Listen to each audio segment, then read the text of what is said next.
Boa noite, igreja. Paz do Senhor a todos. É um desafio contar um ano em 30 minutos, né? Eu vou fazer o meu melhor.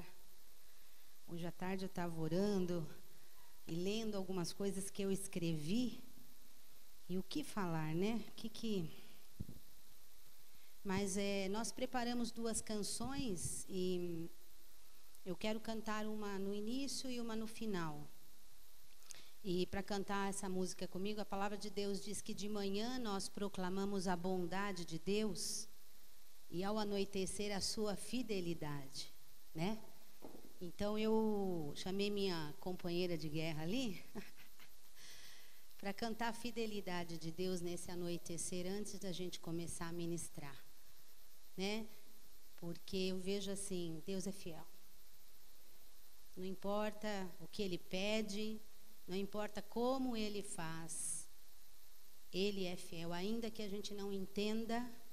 Essa frase se tornou tão comum, né? Tudo quanto é carro, tudo quanto é coisa, que ela perdeu um pouquinho da profundidade dela, né? A fidelidade de Deus.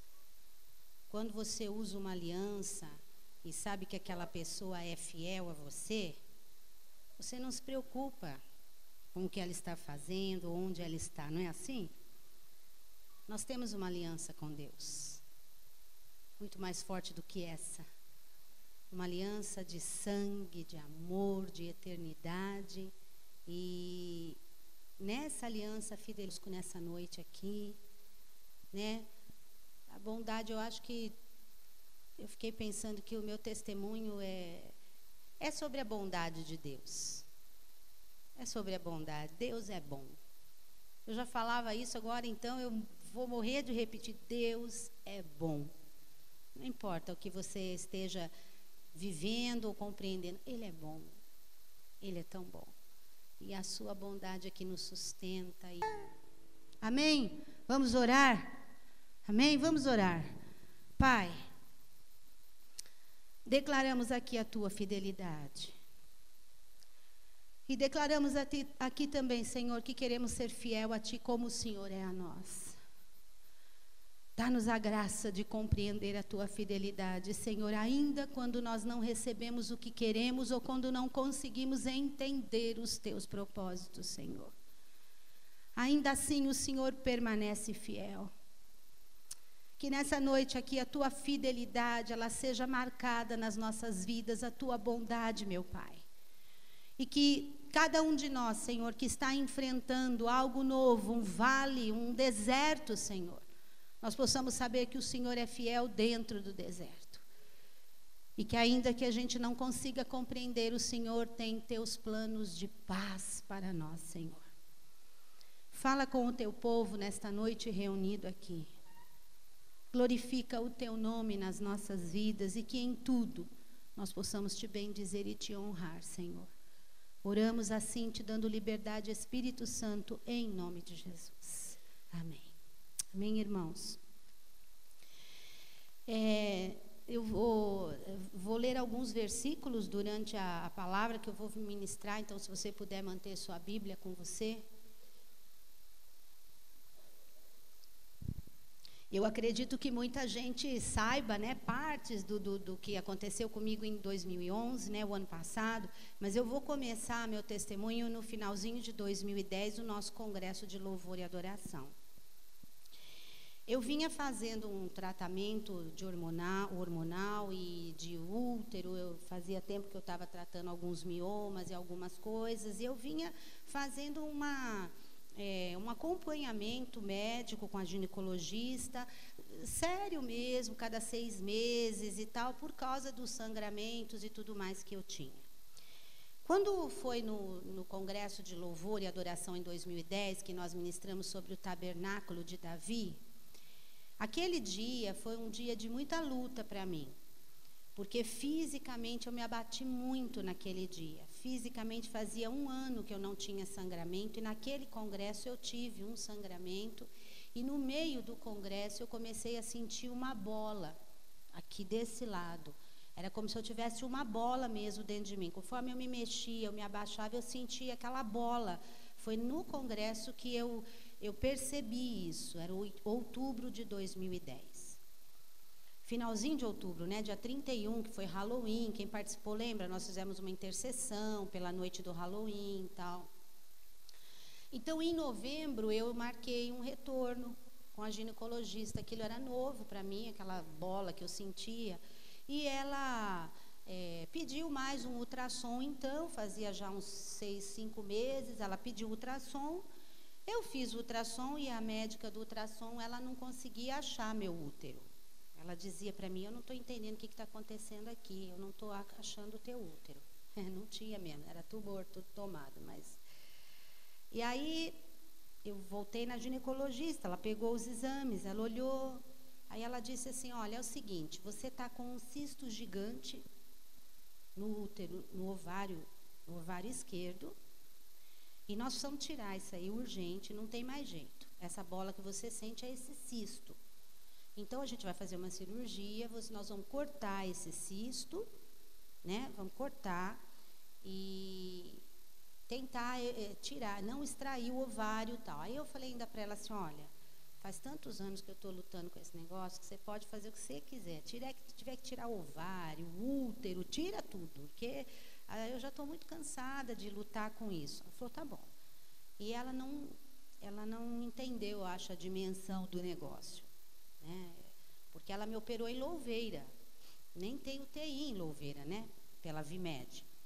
E ela disse para mim, olha, eu estou mais acostumada lá e tal, não tem UTI, mas é uma cirurgia simples, é uns 40 minutos e tal. E tudo bem, você tem segurança e tal? Ela falou, tenho, estou acostumada a fazer essa cirurgia, tá bom. Aí fui para Louveira. A minha filha casou dia 4 de dezembro, eu não posso passar esse fato inusitado. E no dia do casamento dela, eu tive muitas dores. Eu estava tomando Buscopan composto para aguentar, não ter dor. Eu não queria ter dor naquele dia, então eu tomei 2 Buscopan antes de sair de casa. Falei, nada vai me atrapalhar nesse dia que é abençoado. Né? Eu não tinha ideia mesmo. Né? Pus uma cinta, porque o meu abdômen já estava inchado, e eu achava que era o cisto. Aí, dia 4, ela casou, dia 16 foi a cirurgia, 16 de dezembro. Ela voltou de lua de mel, né? A gente foi buscar, tal. Dia 16 foi a cirurgia. E a cirurgia de 40 minutos foi para 1h30. Ela se assustou, ela não esperava. A hora que ela abriu, o cisto não era um cisto. Era um tumor maligno no ovário esquerdo. Ele foi comendo, porque o tumor de ovário, depois eu fui vendo como é que acontece, ele vai se expandindo pela região toda aqui do ventre da mulher. Ele vai, e principalmente nós temos uma membrana que chama peritônio, ela é que nem uma gelatina em volta, assim, né? E ali é como se caísse tomatinho na horta, aquilo espalha e vai muito rápido. Eles têm uma preocupação, a gente não tem ideia até a gente conseguir entender um pouco, estudar um pouquinho, pesquisar, sei lá. O tumor de ovário é um do tipo de câncer que os médicos mais têm preocupação, porque é difícil segurar. Ele se espalha muito rápido. E realmente todo mundo que eu chegava era um desespero total dos médicos, porque eu não tinha começado a químio. Porque, na verdade, as células elas vão se reproduzindo rápido, elas vão tomando. E chega um momento que não tem mais como fazer. Não dá para lavar, não dá para fazer nada. E, no meu caso, foi tão interessante que centralizou. De um ovário, passou para o outro... mas comprometeu tudo, colo, trompas, o próprio útero não tinha nada, engraçado, né? Ele que eu pensei tanto, cuidei tanto, ele não tinha, mas ele estava totalmente comprometido e aí encostou na parede do intestino também. Então, no dia 16 eu fiz a cirurgia, foi tudo para biópsia, ela ficou preocupada, ela não me disse, ela queria acho que eu me recuperasse melhor, mas ela falou para o meu marido, ela só dizia assim, a cirurgia não estava bonita. A cirurgia não estava bonita. Mas no dia 4 de janeiro, ela recebeu a biópsia, ela ligou e pediu para nós, vocês podem vir aqui, a gente está aqui, o médico acompanhante também estava. E a gente foi. Na verdade, você recebe um chamado do médico que te operou porque a biópsia chegou. Não é assim, né, tão simples. Alguma coisa tem. Mas é difícil você, no caminho, pensar assim, ela vai me dar uma notícia que eu tenho alguma coisa mais séria, né? Isso aí sendo sempre na casa do vizinho, né? Na sua não vai chegar essa notícia. Não é essa sensação que a gente tem? O vizinho pode receber essa notícia, eu não, né? Deve ser uma infecção, deve ser qualquer coisa assim, ela vai me pôr num tratamento, né? Estou precisando descansar mesmo, vou aproveitar e me tratar. Mas, de fato, quando eu cheguei ali, ela olhou bem nos meus olhos e a expressão que ela usou foi essa. O cisto não era cisto, era um tumor maligno. Na hora que eu ouvi aquilo, aí eu, totalmente ignorante no assunto, né, sem ter a mínima noção, falei para ela, mas você então tirou tudo? Porque ela falou, tirei. Falei, então você limpou, está tudo limpo. Ela disse assim, ela deu uma risadinha e falou assim, não, querida, tumor de ovário não funciona assim. Corre, porque ele está se espalhando dentro de você. Ai, gente, aí a vida para. Sabe, irmãos, eu queria compartilhar algumas coisas que Deus me ensinou nesse tempo. E que eu estou guardando com todo zelo para não perder. Eu falei para o Senhor que eu pus essas lições numa caixinha preciosa e que de vez em quando eu quero olhar para essa caixinha para não perder. Muitos de vocês me conhecem bem há anos, sabem que mulher ativa sou eu. Eu sou daquela que não perco minuto para nada. Eu estou parada, aqui, meu Deus, já podia estar corrigindo prova, já podia estar fazendo boletim, já podia. Não, é o tempo assim, eu entrei num parafuso existencial, que a minha vida era em função do trabalho. Isso acontece no ministério também, irmãos. Eu não conseguia mais ler nada sem pensar em compartilhar. Eu não conseguia mais fazer as coisas só para mim, eu fazia para a igreja. Então, tudo que eu lia, tudo que eu pensava, tudo isso aqui é para o jovem, isso aqui é para o louvor, isso aqui é para isso aqui é para o culto da manhã. E eu entrei nisso. E o ano passado, né, foi o ano passado, janeiro de 2011, nós entramos numa campanha, o ano era ano de conquista. Quando Deus me deu essa palavra, me deu lá na Planalto, no dia do aniversário da igreja, o Senhor falou para mim assim, ano de conquista, é ano de guerra, é Josué que nós vamos trabalhar. O Senhor me falou muito claro comigo, há conquistas no mundo espiritual para vocês, para o ano que vem, quando eu compartilhei com o ministério, nós demos esse tema. Eu não sabia que a grande conquistadora do ano seria eu. Não tinha ideia. Mas quando você recebe uma notícia como essa, meu filho, o mundo para. O desespero do amanhã, a gente já tinha uma agenda toda montada. Fevereiro a gente já ia para os Estados Unidos fazer encontro de casais, dar aula. E eu estava com a agenda bem lotada já de aulas. E o jovem adolescente já com tudo evento marcado, né? Já tudo, vai começar o dia do TEL, o dia dos jovens, o dia do acampamento, tudo agenda. O que você faz com uma agenda dessa? Aí o Senhor, sabe quando você para e aí a sua agenda é sobreviver. Você levanta de manhã e pensa assim, meu Deus, a minha função hoje é sobreviver até o final do dia. Eu vou chorar mesmo, né, gente? Não tem problema não, né?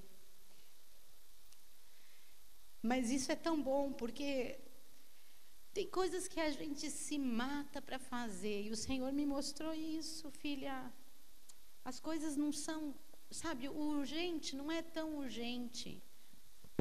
A gente se desespera, briga com família, discute com o marido, com o filho, por causa de horário, de agenda, de umas coisas que maltrata às vezes pessoas. E quando você tem uma notícia como essa, olha, corre, porque tem algo dentro de você que está te consumindo e te matando, e se não for correndo, você não consegue parar.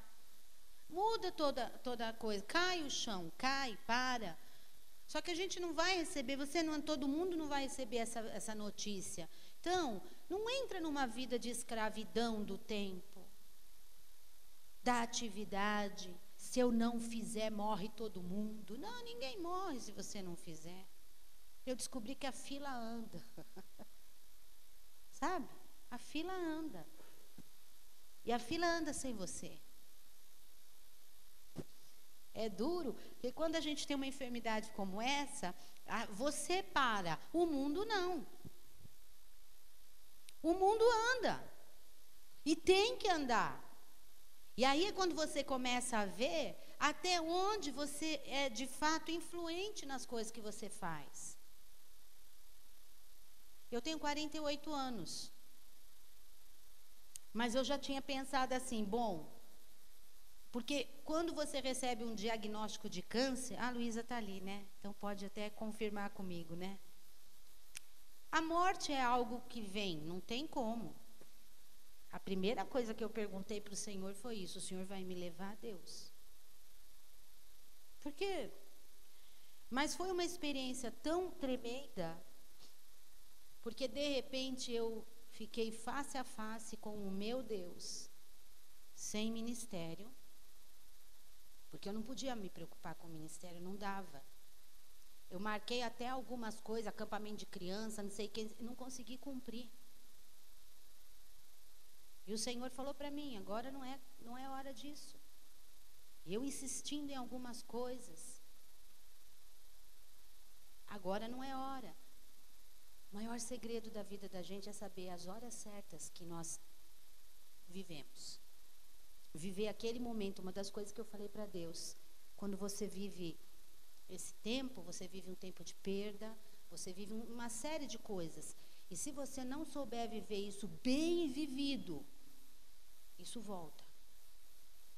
Então eu falei para o Senhor assim: Deus, eu quero olhar nos olhos dessa enfermidade e quero entender o gigante que eu tenho que vencer. Então, irmãos, eu não estou aqui para ensinar ninguém a enfrentar nada. Quem sou eu? Eu estou para compartilhar como eu enfrentei um dos maiores gigantes que na minha vida, que surgiu. Na época, no primeiro dia, no dia 4 de janeiro, o primeiro lugar que a gente passou foi aqui no IFC. E o Bispo Souza, a gente veio aqui porque a gente tinha que cancelar a nossa viagem para os Estados Unidos. Acho que nem dava 30 dias de espaço, a gente já iria antes. Então, foi a primeira coisa que a gente fez, passar aqui no IFC e pedir para o Souza cancelar a passagem. Eu trouxe o atestado e tudo mais. E daí a gente começou a procurar o que fazer primeiro, porque quando você tem uma notícia dessa, para onde eu vou? Por onde eu começo? Não é? Não tenho ideia, a gente não tem. Eu não sabia nem o que era quimioterapia, não sabia como tomava, não tinha ideia. Entrava numa máquina, o que fazia? Quimioterapia é um remédio que se aplica na veia da gente. A rádio é no local, a químio não. A químio você toma, normalmente a gente toma na mão, né? Então, não sei, acho que a Luísa ficava lá também, né? 4 horas lá, punha lá na veia, 4 horas, eles vão pondo lá para um antialérgico, não sei o quê, e você fica ali. No dia até que você não sente tanto, mas no dia seguinte, meu amor amado, é só o Senhor e a gente. É muito ruim. A quimioterapia, ela faz cair o cabelo, no meu caso, não sei em todos, por quê? Porque ela mata as células rápidas. A médica me explicou. As células cancerígenas, elas se reproduzem muito rapidamente. Elas são velozes. Falei, então, tinha tudo a ver comigo mesmo, era eu, né? Rápidas. Então, a químio, ela vai e mata as células rápidas. As células do cabelo, da unha, também são células rápidas. Como a quimioterapia não consegue identificar a célula boa de ruim, ela mata todas. Então, na verdade, não é que o cabelo cai, ele para de crescer.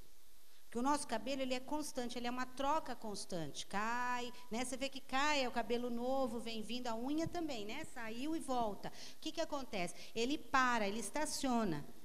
Então, como ele não cresce mais, ele não tem força, então ele vai cair. Ela me explicou tudo isso, mas eu ainda tinha esperança de que não caísse. A gente tem, né? E no dia 4 de janeiro, quando eu cheguei na minha casa, eu fui perguntar para o Senhor por quê. A gente cria na igreja umas certas bobeiras, gente, desculpa a expressão, que... Ai, não pergunte para Deus por quê. Não tem uns negócios assim? Não pergunte por quê. Naquele dia, eu não queria saber dessas bobeiras. Eu queria saber por quê. Por quê? Por que eu? Por que isso? O que é isso? Aí eu lembrei que Jesus falou na cruz, por que me desamparaste? Falei, ai Jesus, vou na sua, eu quero saber, eu preciso saber. Aí cheguei em casa, falei, me tranquei no meu quarto, falei, Jesus, por que eu tenho que passar por isso? O Senhor vai me levar? É meu tempo, deu? E o Senhor falou comigo. O Senhor disse para mim assim, filha, eu escolho alguns para dar perfume. Essa é sua hora. A gente só dá perfume na hora que a gente é amassado. Todo perfume, ele é extraído, ele não é extrato? Não é? Não existe extrato, não existe perfume sem esmagar. Existe? Não existe. E o Senhor falou para mim, agora a sua hora de perfumar. Irmãos, aquilo foi tão bom para mim. Aquilo me deu uma força. Aquilo me deu uma coisa assim, Senhor, é verdade. Essa é a hora e vamos em frente. E eu propus no meu coração, se eu não conseguisse sorrir, porque murmurar eu não ia.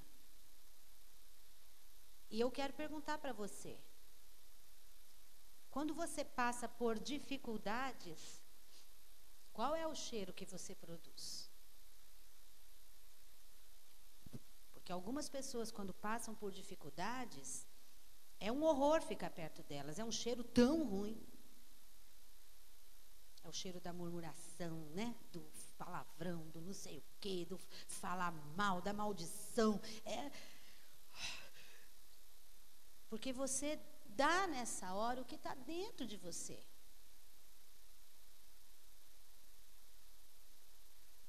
E aí nós começamos a jornada. Eu escrevi algumas coisas, eu quero ler algumas coisas e marquei algumas datas. O Senhor me mandou escrever, eu fui obediente, não gosto muito.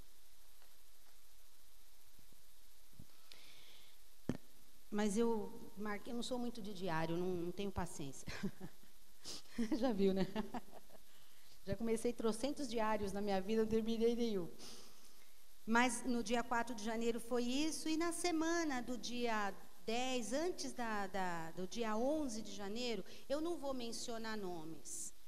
Eu fiquei pensando, eu tenho aqui tantos nomes de tantas pessoas que me trouxeram palavra, bilhetes, não sei o quê, músicas. Eu seria injusta se eu falasse de alguns e não falasse de outros. Então eu vou dizer os irmãos e as irmãs. Quem foi sabe quem é. Porque eu não quero ter o erro de, sabe, magoar alguém. Então, um casal foi na minha casa e essa irmã, ela estava orando. E o Senhor deu um texto para ela, que era para me entregar, junto com uma canção. Então, eu quero que você abra em Jeremias 33:3, que esse é um dos textos que o Senhor me deu logo no início.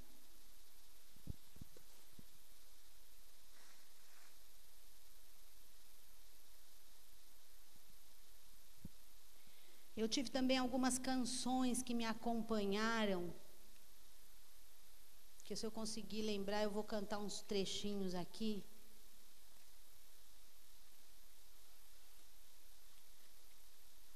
Esse é um texto de Jeremias, conhecidíssimo. Mas foi esse que o Pai me entregou logo no início. 33:3. Vou ler o 2, tá? Assim diz o Senhor que faz estas coisas, o Senhor que as forma para as estabelecer. Senhor é o seu nome. Invoca-me e te responderei. Anunciar-te-ei coisas grandes e ocultas que não sabes. Invoca-me e te responderei. Anunciar-te-ei coisas grandes e ocultas. E junto com essa palavra, ela colocou um CD. Irmãos, eu vivi coisas nesse um ano que eu vou ter muitas saudades. Sabe, Deus não põe a gente em situações difíceis à toa. Deus tem propósitos. Ele cria, Ele gera situações com você que você nunca viveria de outra maneira. Eu tive visitas na minha casa de orar junto, de chorar junto. Eu chorei com muita gente. Eu cantei com muita gente. Eu orei, pessoas vinham na minha casa, a gente começava, virava reunião de oração. Eu tive tanta experiência. Eu vivi um lado, eu sou muito prática, então eu dou pouco valor a algumas coisas. Eu não conseguia entender. Agora eu estou começando a compreender o valor de um bilhete. Que às vezes eu estava na minha casa, o Emerson chegava de uma aula do IFC ou de um culto da igreja com um bilhetinho assim, eu tenho todos guardados. Um bilhetinho, junto com um bombom, de alguma irmã ou algum irmão que dizia, olha, estou orando por você, você é importante. Você não tem ideia do que isso é. Você não tem ideia, faça. Às vezes nós temos desejo de fazer uma coisa simples assim para alguém, e a gente fala assim, que bobagem, né? Um bilhetinho. Para quem está vivendo, não é bobagem. É algo tão forte. Eu nunca dei muito valor para flor, né? Meu marido sempre fala isso, que ele me dava flor, e nunca sabia que eu não dava muita bola, né? Até chá de mulher eu falava, Rosana, dá flor não, vamos dar um negócio que a mulher usa depois, e tal, e não sei o quê. Só que no dia que eu fiz a segunda cirurgia, porque daí eu fui passando por uma trilha, eu fiz 3 quimioterapias, uma segunda cirurgia e mais 4 químios. Então foram 7 quimioterapias e 2 cirurgias em menos de um ano. E quando eu fiz a segunda cirurgia, ela foi de comprido, porque a primeira foi como cesárea. Então eu não senti tanto. Mas a segunda, ela pegou até aqui em cima. Eles tinham que chegar aqui em cima nos linfonódulos, nunca sei falar isso. E tinham que lavar tudo aqui em cima. Então, essa cirurgia, eu fiquei 5 dias no hospital. Era para ficar 7, eu sei lá, por cargas d'água, me mandaram embora antes. Eu dei glória a Deus. Só que eu tinha tanta dor, eu não tinha posição para ficar, porque não dava para ficar reto por causa do corte. Então, eu cheguei na minha casa, eu nunca saí de um hospital de cadeira de roda de precisar. Naquele dia, eu tive que sair, eu não aguentava andar. Né? E eu lembro que quando eu cheguei na minha casa da segunda cirurgia arcada, porque a dor é muito grande, você tem medo de fazer isso aqui, dá a impressão que você vai se quebrar, né? Eu vou cortar, vai rachar. Então você fica assim, eu cheguei na minha casa e tinha um ramalhete de flores que a igreja tinha mandado para mim. Eu não sei descrever o que significou aquilo. Não sei. Eu só sei que hoje eu fico mandando flor pro povo.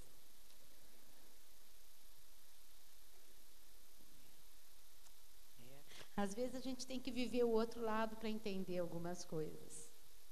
E para valorizar coisas pequenas, né? Que são assim. Mas o Senhor disse, invoca-me. E Ele me deu aquela canção que a gente está cantando na igreja aí, que eu mandei alguns ministros de louvor. Invoca-me e te responderei. Conhece essa música? Espera, descansa o coração. Porque eu bem sei o que penso de ti. Descansa e te darei o melhor. Mais ou menos assim, né? Nas águas bravias do mar, descansa a tua alma. Eu sou o Senhor que te cura, Jeová Rafa, o teu Deus, que cuida de ti. e nunca te abandonarei. Põe a tua fé em meu nome e faz uma prova de mim. A tua oração eu já respondi, não, eu já recebi e te responderei com poder. Confia, espera, estou contigo, nunca te abandonarei. E eu fiz dessa música, eu comecei a cantar essa música na primeira pessoa. Essa música ela me acompanhou bastante. Quando eu ia fazer as tomografias, eu cantava essa música. Tu és o Senhor que me guia e cura, Jeová Rafa, o meu Deus, que cuida de mim e nunca me abandonará. Coloco a minha fé em teu nome e faço uma prova de ti. A minha oração tu já recebeu e me responderá com poder. Eu não sei quantas vezes eu cantei isso, desse jeito. Eu tomei aquela música para a minha vida, eu tomei esse texto para a minha vida e falei, Senhor, o Senhor quer me revelar coisas profundas e o Senhor está me levando a lugares profundos. Irmãos, há momentos na vida da gente que Deus, você vem subindo, você vem caminhando com o Senhor, e em alguns momentos, Deus olha para você e diz assim, agora é hora de subir um degrau. Você quer vir? E muitos de nós não entendemos isso. Não se sobe degrau vivendo as mesmas coisas. Às vezes a vida da gente dá uma guinada, não dá? Muda, e você fica perdido, atordoado, porque a segurança que você tinha se foi. Não precisa ser fisicamente saúde, pode ser em qualquer área. Algumas situações, o Senhor, Ele vai chamar você realmente, porque hoje eu entendo assim, Deus me chamou para um tempo maior com Ele. É maluco eu dizer isso. Eu não creio que nós temos que ficar enfermos, eu não tenho, não, ao contrário, hoje eu sou curada. Passei por todo o processo e os médicos ficaram impressionados de como a quimioterapia fez, efeito, de um jeito que eles nunca imaginavam. Eu escrevi aqui, eu fiquei 50 dias sem tomar a quimio, os caras estavam desesperados. Eu não tive um médico que me acompanhou, por quê? Logo no começo, o nosso convênio negou as tomografias e as químios. Eu não podia fazer. Foi outro nó. Numa hora dessa, você está com a cabeça a 1000, o convênio não dá. E onde eu vou fazer essa tomografia? A quimioterapia, então, para pagar, não é muito cara. Aí, o convênio não cobre. E eu tive que ir por caminhos que eu jamais iria se eu não tivesse esse não do meu convênio. E às vezes as pessoas ligavam, põe o convênio no processo, não sei o quê. Eu falei, meu filho, a porta que Jesus fechou, eu não vou arrombar com o pé. Eu não vou bater o pé na porta fechada por Deus, não vou. Ele vai abrir. O Senhor falou para mim que era essa, Ele ia, invoca-me e eu te responderei. Aí nesse meio de busca, quimioterapia, onde é que vai ser? Não tinha. Eu fiquei um tempão, pra você ter noção. A minha primeira quimioterapia, eu fiz no dia 5 de março, quer dizer, um mês depois isso aí era uma coisa louca, tinha que ter começado ali na semana, entendeu? Eu levei um mês para começar. Todo mundo que eu conversava, os médicos falavam, não é possível. Toda guia, eu tinha coleção de guia. Eu saía de todos os oncologistas com guia para químio urgente.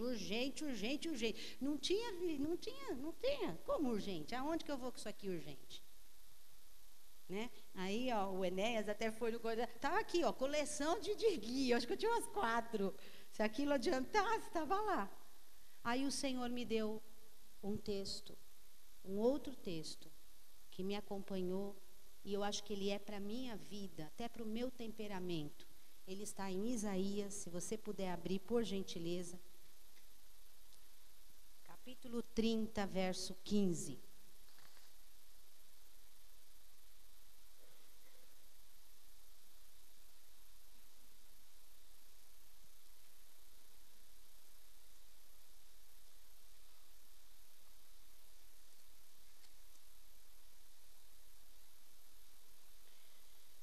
Porque assim diz o Senhor Deus, o Santo de Israel: em vos converterdes e em sossegardes está a vossa salvação, na tranquilidade e na confiança a vossa força, mas não o quiseste. Veja só, na tranquilidade, né?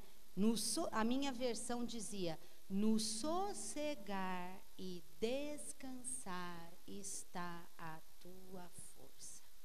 Israel não quis, mas eu disse para Deus: eu quero. Eu quero aprender a sossegar.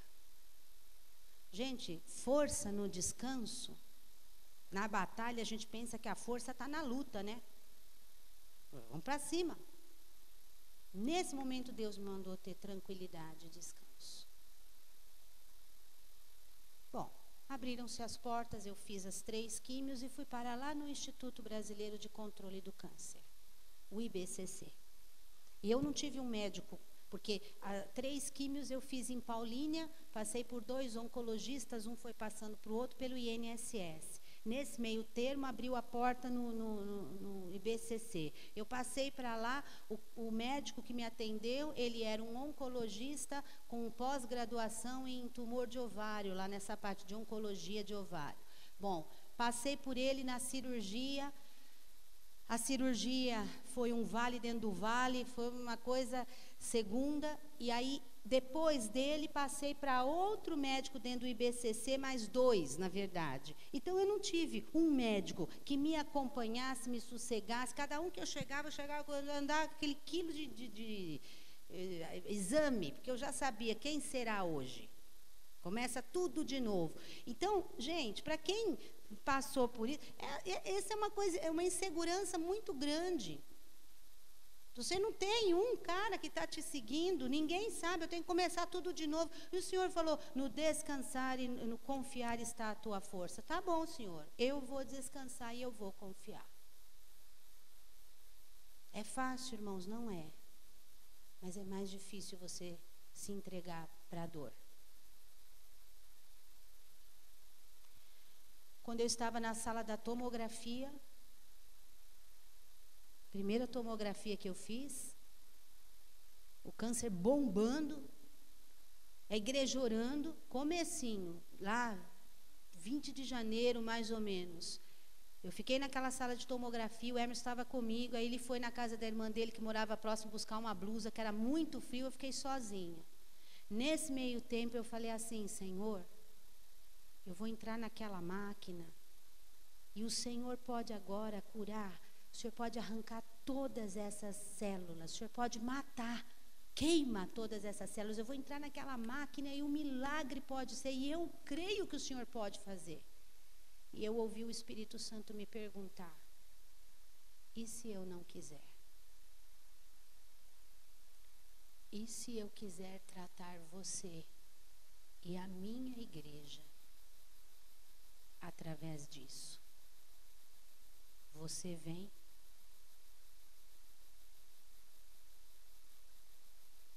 E o Senhor disse para mim: eu quero que você entre numa trilha de renúncia. Você vem, filha? Irmãos, desse jeito, na sala de tomografia. E eu falei para algumas pessoas isso, algumas pessoas sabem disso, porque eu falei: eu quero falar antes, eu não quero contar lá no final, eu quero contar antes.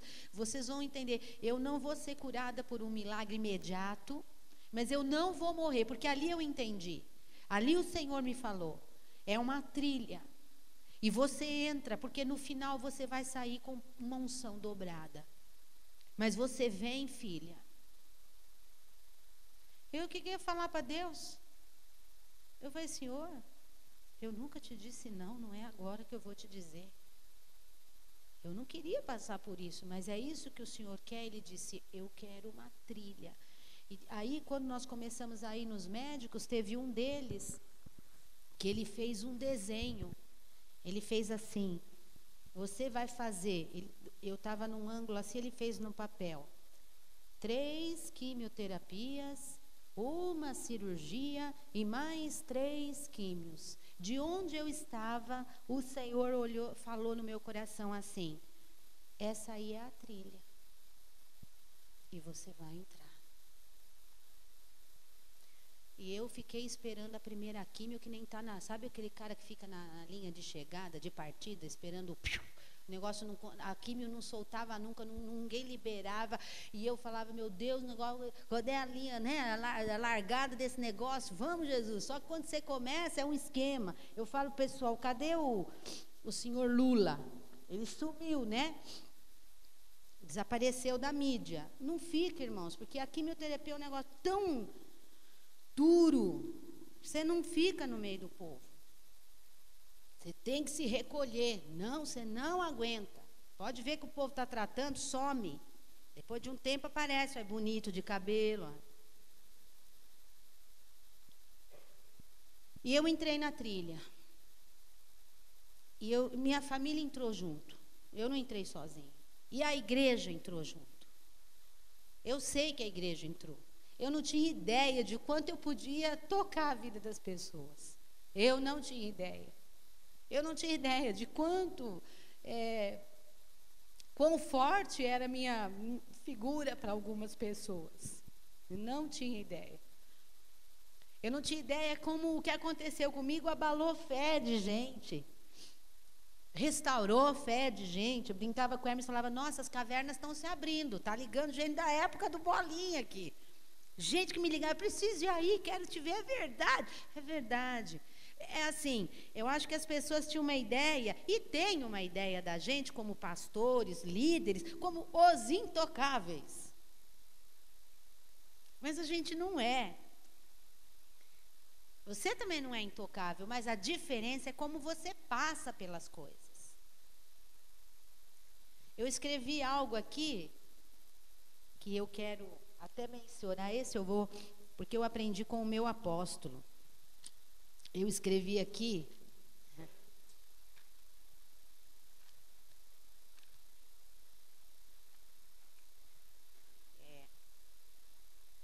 eu não tinha feito a segunda cirurgia ainda, eu consegui ir ao acampamento dos jovens, e aí eu escrevi aqui, ó, eu estou há 50 dias sem a químio. Para a medicina isso é terrível, porém eu tenho tomado a minha própria químio.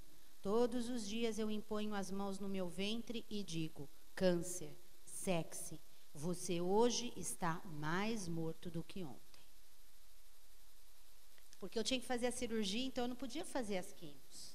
Tinham 50 dias. Isso aí, para quem está com tumor de ovário, é um negócio, meu Deus, vai cair o mundo. No descansar e confiar está a tua força. Ele é fiel. Essa trilha foi mesmo. Na segunda parte, em agosto, quando eu voltei para o médico, o outro, levo tudo, converso tudo, o cara olhava os exames e falava assim para mim. Aliás, era uma mulher. Olhava, ela falava assim, ué, mas você tem o primeiro exame que prova que você tinha lá o carcinoma, não sei o que tem. Estava equipada. Aí tirava lá e dava para ela. Ela falava, olha, se eu não tivesse visto esse exame, eu não acreditaria que você tem alguma coisa. Porque veio tudo negativo da cirurgia. Aí eu falei para ela, então agora não preciso fazer químio. Ela falou, não, ainda vai ter que fazer. 6. Gente, aquele dia eu saí de lá acabada. 6, mas o cara falou 3. Ah, não, mas nós vamos ter que fazer 6. Eu cheguei em casa, peguei a minha agenda e joguei no lixo. Que até ali eu estava mantendo a agenda na esperança de alguma coisa. Joguei no lixo a agenda, falei, acabou o ano. Acabou aqui. Mas eu quero dizer para você o seguinte, eu cresci de um outro lado. Eu cresci no conhecimento de Deus como pessoa. Eu me achei como gente, não a serva, mas a filha. Não aquela que precisa trabalhar para agradar a Deus, mas aquela que é e Deus se agrada de quem é. Eu tive uma identidade com Deus de filha e pai que eu nunca tinha tido na minha vida. Deus me parou para esse tempo com Ele. Uma intimidade com Ele. Eu entendi aquele versículo que fala que não há outro bem além de ti. E não há mesmo. Porque quando você recebe uma notícia como essa, você enfrenta algo que é de morte, um acidente, alguma coisa, só sobra você e Deus, meu filho. Ninguém vai com você. Não vai. Sua família não vai.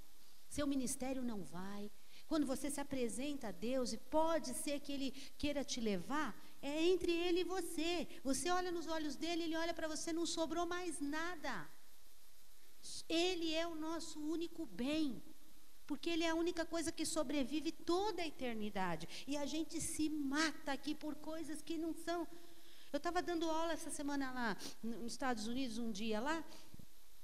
Chegou uma irmã, apavorada, atrasada, e não sei o quê. Ai, pastora, para chegar eu tomei uma multa.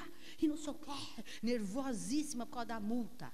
A mulher chegou foi aquele tumulto, ela foi... Eu parada, olhando, nem estou me conhecendo mais ultimamente. Olhando a mulher, ela toda desesperada. Aí, o guarda foi injusto, porque o guarda... metendo a boca do guarda. Aí ela toda esbaforida, aí eu olhei para ela e falei assim, irmã, a irmã tem condição de pagar essa multa? É muito alta? Não sei quantos dólares. A irmã tem condição de pagar a multa? Tem. Amém. Paga a multa, irmã. Na paz. Esse aí não vale esse estresse todo que você está, não. Você não vai trabalhar, Deus vai te dar saúde, você vai pagar a multa. Acalma teu coração, sossega. Eu estou igual o apóstolo Paulo, gente. O apóstolo Paulo ficou cego, ele não queria que todo mundo ficasse cego. Tem hora que eu falo assim, nossa, essa pessoa podia ter uma noticiazinha como eu tive, que eu ia ver que essa multinha não é nada.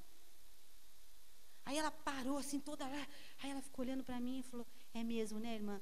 Irmã, eu venci um câncer, você não pode pagar uma multa.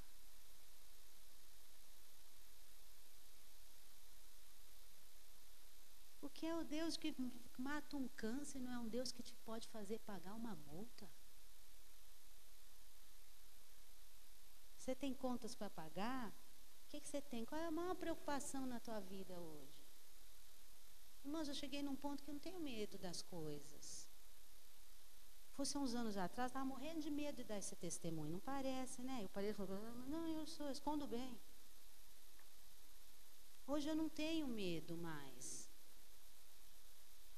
Eu cheguei perto do que seja, que é o pior? É o pior? O pior não é pior, é melhor, porque você vai chegando tão perto de Deus, que eu cheguei um dia, eu falei para o Emerson assim, olha, eu sou nova, tudo bem, 48 anos, mas eu já fiz bastante. Eu olhei para os meus jovens trabalhando, fazendo trabalho, vi o grupo de louvor ministrando, todo mundo fazendo, aqueles que eu treinei nos campos de batalha, lutando, as meninas de TEL, de departamento, tudo andando sem mim. Falei, olha aí, a fila andou. Jesus, se eu for embora, está tudo de paz, de boa. Eu só não fui porque Jesus não quis, irmãos. Ele não quis. Ele tem promessas, ele quer outras coisas de mim. Então eu fiquei para servi-lo. Você está aqui, ele não te levou ainda, porque ele tem propósito, porque ele ama tanto você, que se ele pudesse levar você, a morte não é um negócio, meu Deus, não. É estar com Deus. Eu me vi tão pronta para isso. Me vi tão sem mistérios para isso. Depende para o que você vive, meu querido. Ou para quem você vive.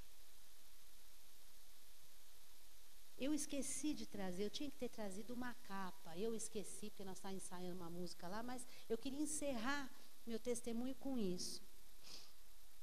Eu sinto assim que na minha vida eu ainda estou saindo da trilha. Eu entrei e para entrar na trilha a gente se curva, né?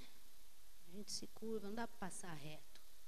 O Senhor me fez, se eu me esvaziar, e é como se eu tivesse assim, uma capa. Nós vamos, na nossa vida cristã, nós vamos tecendo uma capa de autoridade espiritual. Não importa se você tem ministério forte, ministério... Você tem uma autoridade espiritual, você tem uma capa, tá? Então, o Espírito Santo vai te dando aquela capa. Chega um momento, e talvez você esteja vivendo, já viveu, ou vai começar a viver, onde Deus fala para você assim: olha, eu quero trocar essa sua capa. Ela está bonita, mas ela está já ficando envelhecida. Vamos trocar. Então, filho, vem aqui. Entra numa trilha de obediência à minha vontade aqui agora. Me entrega essa sua capa e entra vazio. Quero perguntar para você, como são suas orações ao Senhor? Porque as minhas eram orações de serva. Eu só orava pela obra.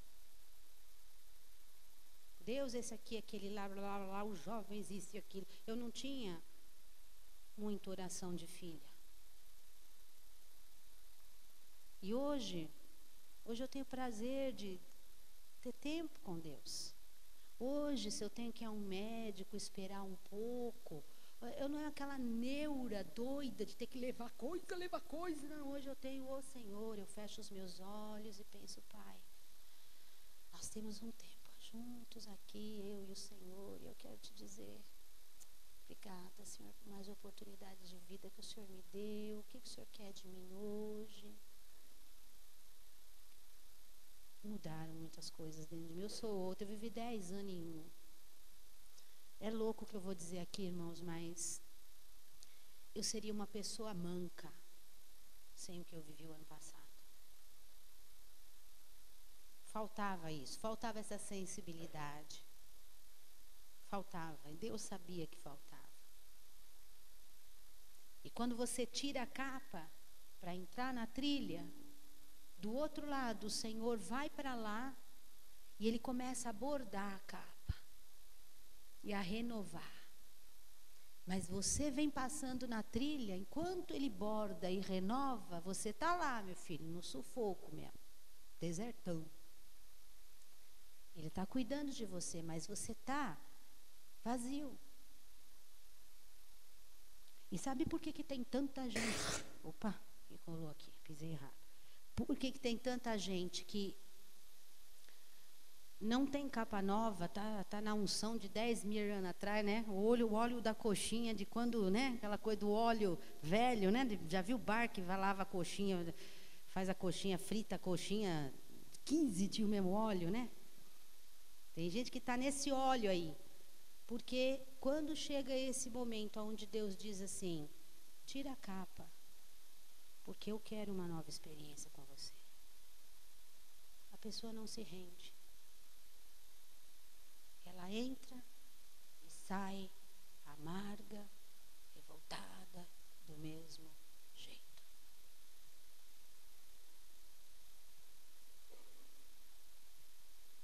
Depende de você. Eu tenho um ex no meu currículo. Eu falava para o meu marido: eu não sou ex nada, porque já viu que vai dar testemunho, o cara é ex-presidiário, enche, né? Eu não era ex nada, eu me converti com 15 anos, e nunca fui ex nada, agora eu sou ex-cancerosa. Que título! O Senhor matou a morte dentro de mim, né, Rosana? E eu tenho uma capa nova de autoridade sobre a minha vida. Porque aquele dia, naquela sala de tomografia, eu disse para o Senhor: sim, eu vou entrar nessa trilha. Essa trilha foi dura, uma das piores da minha vida. Mas o Senhor esteve comigo em cada momento. Meu querido, quero perguntar para você: será que Deus está te chamando por uma trilha de renúncia? Será que você está enfrentando uma situação e você está dando murro em todo mundo e não está deixando Deus trabalhar você lá dentro? Porque enquanto eu agrido os outros, eu não mudo.